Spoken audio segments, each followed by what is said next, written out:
안녕하세요. 수능 119입니다. 평범한 의지력을 갖고 있는 사람도 15시간 공부 머신으로 만드는 7단계 공부법에 대해 소개해 드릴게요.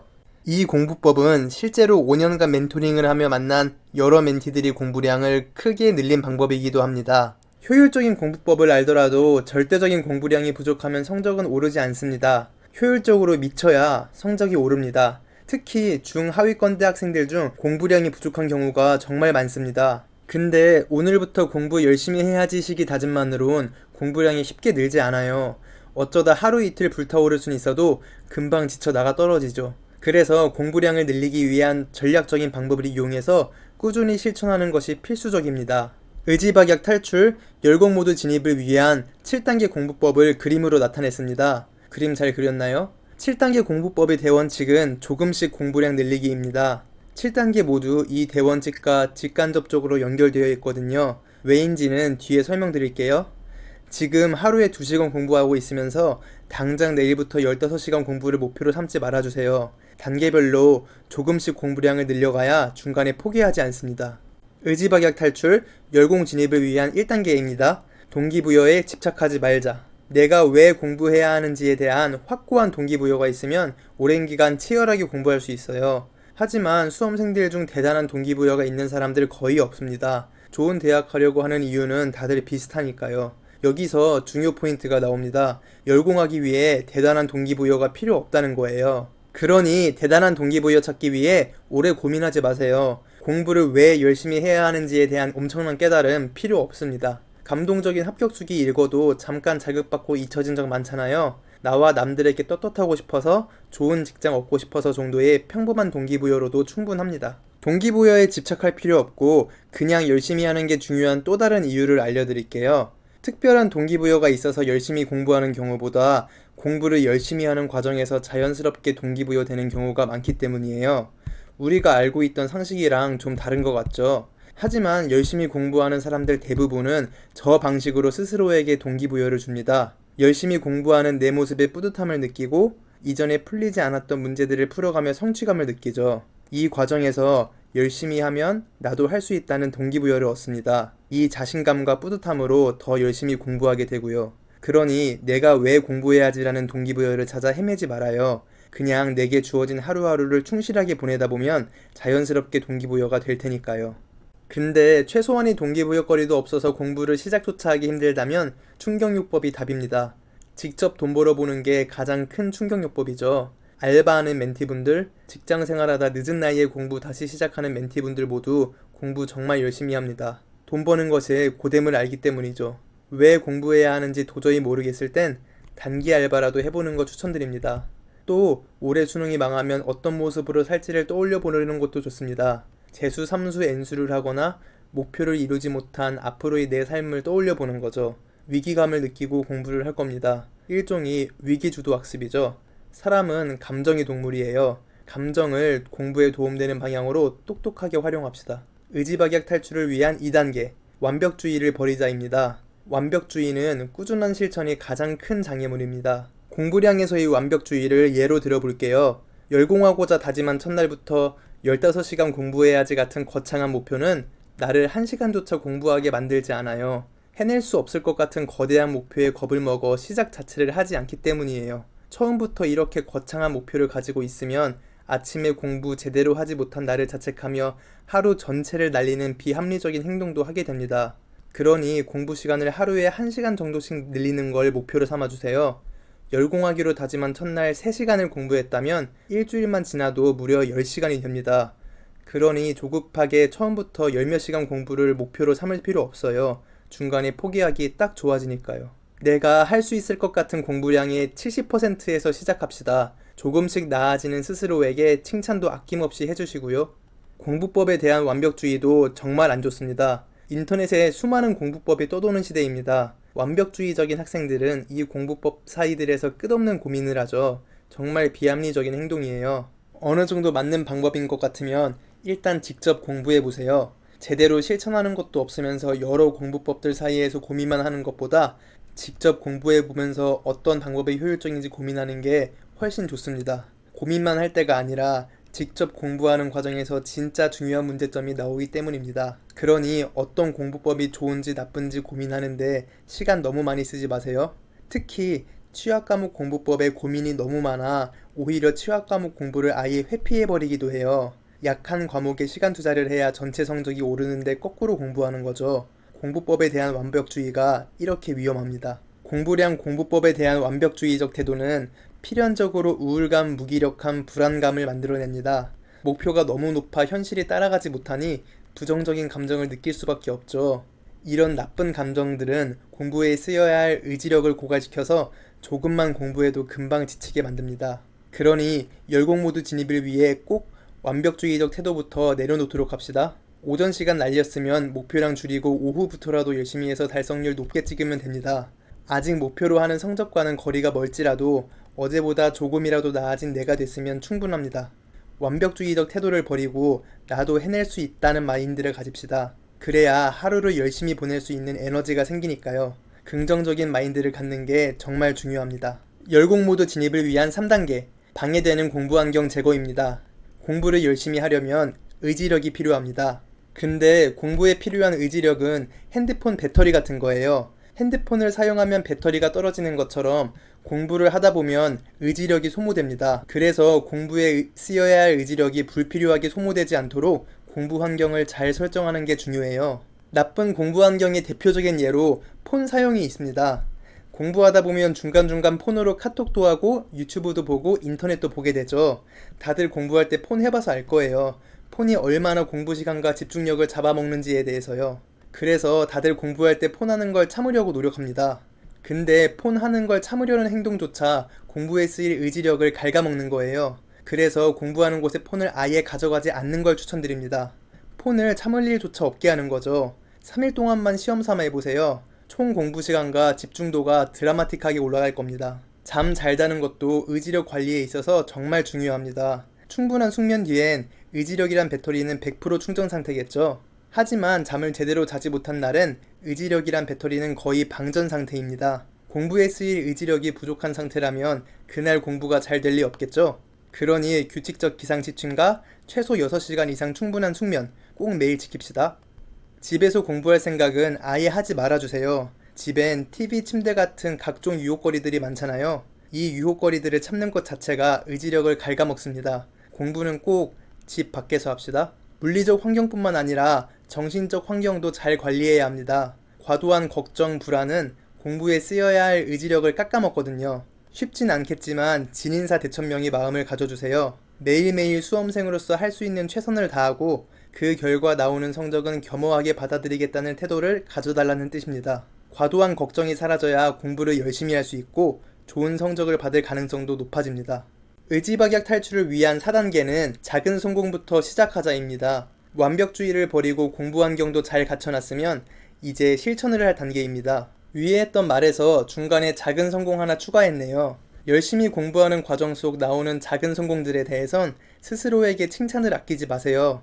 꼭 15시간 공부를 해내야 칭찬받을 자격 있는 게 아닙니다. 자리에 앉아있는 시간이 늘어나고 폰 하는 시간이 줄어들고 안 풀리던 문제가 풀리기 시작하는 것들 모두가 작은 성공입니다. 이 작은 성공들을 칭찬하다 보면 나도 열심히 하면 해낼 수 있다 라는 믿음이 생깁니다. 이 믿음이 자신감을 주고 공부에 동기부여를 시켜주는 거죠. 그러니 완벽주의적인 태도를 버리고 작은 성공을 쌓아나가는 데 집중해주세요. 특히 전에 해왔던 공부량이 적었다면 더더욱요. 공부량은 하루에 30분이나 1시간씩 늘려가는 걸로 충분합니다. 아침에 쉬운 공부부터 시작하는 방법도 좋아요. 꼭 내 취약 과목부터 할 필요 없습니다. 그래야 공부 시작할 때 거부감 덜 들거든요. 억지로 쉬운 공부부터 10분이라도 하면 그 뒤로 다른 공부들이 이어나가는 건 한결 쉬워집니다. 공부 시간, 쉬는 시간 루틴을 정해주는 루틴 공부법으로 공부 시간을 늘릴 수 있어요. 인강 한강 수강, 복습 후 10분 휴식, 50분 공부, 10분 휴식 같은 나만의 루틴을 만들고 지키는 거죠. 집중하기 위해서 쉬어야 할 땐 잘 쉬어야 합니다. 쉴 땐 전자기기 같이 중독성 강한 건 피해주세요. 집중도가 낮다면 스탑워치로 10분만이라도 집중하는 연습에서 시작합시다. 10분 집중에 익숙해지면 30분 공부, 10분 휴식까지 늘리는 식으로요. 공부 시간은 조금씩 늘려나갑시다. 목표를 잘게 쪼개면 덜 부담스러워 보이고 실행하기 한결 편해집니다. 비문학 한 지문 풀기란 목표조차 거부감이 든다면 문제집 펼쳐서 첫 문단만 읽기에서 시작합시다. 이후 전체 지문 읽기, 문제 풀고 채점하기 라는 루틴을 만들어서 실행해주세요. 기상 후 첫 5분을 어떻게 보내는지가 하루 전체에 큰 영향을 줘요. 일어나서 폰 붙잡고 뒹굴거리다 보면 3-4시간 휙 갑니다. 이렇게 오전 시간 날리면 오후에도 공부하기 싫어지고요. 이런 악순환에서 벗어나기 위해 내일은 아침부터 열공해야지 라는 추상적인 다짐보다 기상 후 5분 루틴을 구체적으로 정해두는 게 좋습니다. 깨자마자 일어나서 물 한 잔 마시기, 1분 명상, 1분 맨몸 운동, 목표 말하기, 플래너 보면서 오늘 할 일 명확히 하기 같은 나만의 루틴을 만듭시다. 하루 전체를 알차게 보내야 한다는 거대한 목표보다 첫 5분만 루틴대로 보내자는 목표가 이루기도 쉬우니까요. 5분 루틴이라는 작은 성공에서 시작합시다. 공부 시간 늘리는 법 5단계는 검사받는 플래너 쓰기입니다. 작은 성공을 했으면 공부량을 늘려나가야겠죠. 공부량을 늘려가는 단계에선 플래너 쓰기는 필수입니다. 계획을 쓰는 것만으로도 실행률이 5배 이상 높아지기 때문이에요. 쓰기 전 계획은 잡념일 뿐입니다. 사람은 써야 움직여요. 그리고 처음 플래너 쓸 땐 공부 목표랑 많이 잡지 마세요. 내가 할 수 있을 것 같은 양의 70%에서 시작합시다. 전날 달성률이 70% 아래였으면 고집 부리지 말고 다음날 목표량은 줄여주시고요. 달성률 높아지면 그때 다시 목표량 늘려나가면 됩니다. 7단계 공부법 대원칙 기억나죠? 공부량은 조금씩 늘려나갑시다. 시중 플래너들 보면 필요한 게 꼭 한두 개씩은 빠져있더라고요. 그래서 제가 직접 하나 만들었습니다. 5년 동안 멘토링하면서 플래너에 꼭 담아야 한다고 생각한 것들을 모두 넣었어요.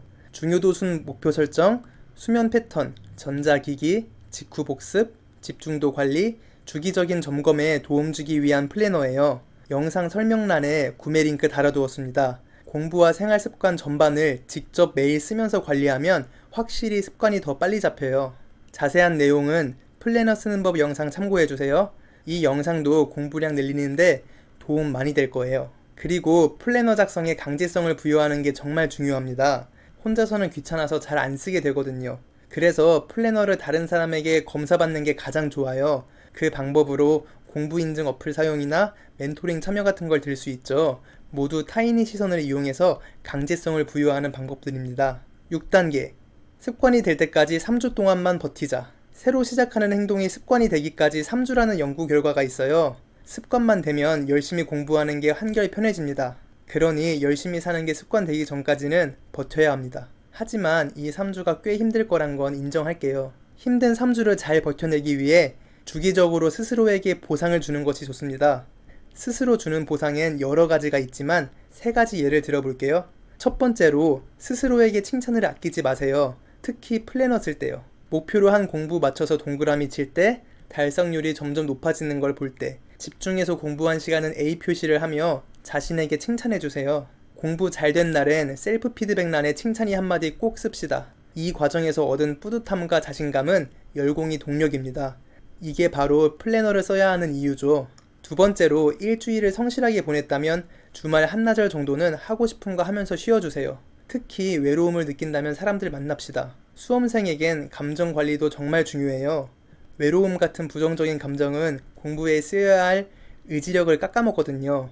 세 번째로 단기적인 보상도 중요하죠. 하루 단위 보상으로 아침 일찍부터 저녁 전까지 열심히 공부했다면 그날 저녁은 맛있는 거 먹기가 있겠네요. 시간 단위 보상으로는 50분 집중해서 공부했으면 10분 마음 놓고 휴식하기가 있습니다. 3주를 버티는 과정에서 내 의지력을 너무 믿지 마세요.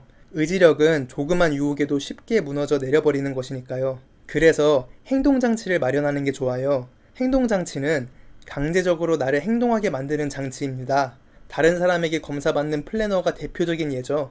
플래너를 다른 사람에게 검사받기까지 하는데 공부를 열심히 안 할 수가 없습니다. 이외에도 행동장치는 최대한 많이 만들어두는 게 좋습니다. 또 의지력을 갉아먹는 폰, 수면 습관, 집 같은 공부 환경도 개선해주세요. 열공 모드 진입을 위한 마지막 7단계 주기적인 보상과 슬럼프 탈출이 중요하다. 열공 모드가 습관이 된 뒤로는 예전보다 꽤나 편하게 공부할 수 있습니다. 하지만 예전보다 조금 편하다는 거지 열심히 공부하는 게 마냥 행복하단 건 아닙니다. 그래서 중간중간 나에게 보상을 주는 게 필요해요. 아까 언급한 것들 같은 거요. 근데 보상을 주어가며 노력하더라도 슬럼프는 무조건 옵니다. 나에겐 오지 않을 거라 생각하지 마세요. 하지만 중요한 건 슬럼프의 지속 기간이에요. 여기서 성공하는 사람과 실패하는 사람이 갈립니다. 짧게만 겪고 바로 빠져나가냐? 슬럼프라는 늪 속에 깊이 빠져드느냐의 차이죠.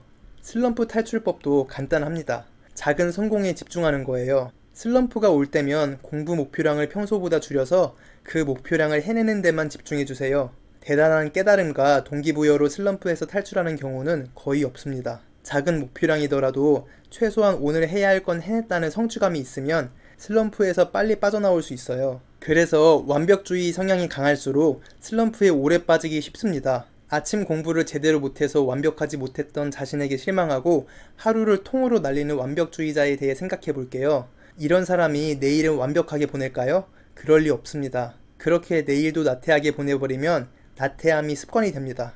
그러면서 무기력함과 우울감에 빠져 슬럼프가 길어지는 거죠. 여기서도 완벽주의의 나쁜 점이 나타납니다. 2단계 완벽주의가 7단계에도 나오네요. 기억해주세요. 열공을 위한 1단계에서 7단계는 모두 연결되어 있습니다. 여기까지가 공부량 늘리기 위한 7단계 공부법이었습니다. 이 7단계 중 하나라도 빠지면 열공 모드를 지속하기 힘듭니다. 그리고 7단계 공부법의 대원칙이 뭐였죠? 조금씩 공부량 늘리기입니다. 욕심내지 말고 하루에 30분에서 1시간씩 늘리는 걸 목표로 해주세요. 첫날 3시간 공부했어도 1, 2주 지나면 10시간 넘어갑니다. 그러니 조급하게 공부량을 한 번에 확 올려야겠다는 강박 가질 필요 없어요. 공부량 조금씩 늘리기가 왜 7단계 공부법의 대원칙일까요? 이 원칙이 모든 단계와 연관되어 있기 때문이에요. 대단한 동기부여가 없어도 초반 공부 환경이 제대로 잡혀있지 않더라도 적은 양의 공부는 할 수 있죠. 시작은 작은 성공에 집중하는 덕분에 완벽주의 늪에 빠지지도 플래너 쓸 때 처음부터 무리하지도 않을 수 있어요. 공부량을 조금씩 늘려나가는 방식이기 때문에 습관을 만들기 위한 버티기 과정서 일찍 나가 떨어지지 않게끔 합니다. 그리고 슬럼프가 왔을 때 슬럼프에 깊게 빠지지 않는 데 도움을 줍니다. 조금씩 공부량 늘리는 게 한 방에 확 늘려야 하는 방식보다 부담이 덜하니까요. 어때요? 공부량 조금씩 늘리기라는 대원칙으로 7단계가 한 큐에 정리되죠. 처음부터 15시간 공부해야지 같은 비현실적인 목표 잡지 말아주세요. 거듭된 실패에 좌절하고 중도 포기하기 딱 좋으니까요. 작은 성공에서 시작해서 공부량 조금씩 늘리기 같은 전략적인 목표가 성공 가능성이 훨씬 높습니다. 작은 성공부터 시작하라. 성공에 익숙해지면 무슨 목표이든 할 수 있다는 자신감이 생긴다. 불후의 자기계발서 저자 데일 카네기의 말이에요. 의지박약 탈출, 열공 모드 진입 7단계의 대원칙 공부량 조금씩 늘리기를 기억하면서 작은 성공부터 시작합시다. 시작은 미약했지만 어느새 10시간 이상 공부가 습관이 되어 있는 나를 발견할 수 있을 거예요. 작은 성공을 가능하게 하는 효율적인 전과목 공부법에 대한 영상은 이미 올려두었습니다. 꾸준한 실천을 돕는 플래너 작성법 영상도 보시면 도움될 거예요. 공부 시간을 확 늘리는 법 영상 핵심 내용을 한눈에 볼 수 있도록 제가 만든 플래너 앞부분에 요약해 두었습니다. 플래너의 이 영상뿐만 아니라 공부에 필요한 다른 영상들도 요약해 뒀습니다. 내 영상들 모두 한 번 보고 잊어버리기엔 아까운 내용들이라서요. 공부하다 헤맬 때마다 이 핵심 요약본들을 참고합시다. 효율적으로 열심히 공부하는 걸 돕는 길잡이가 되어줄 거예요.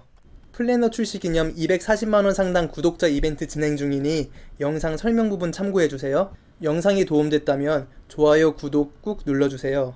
긴 영상 끝까지 봐주셔서 감사드립니다.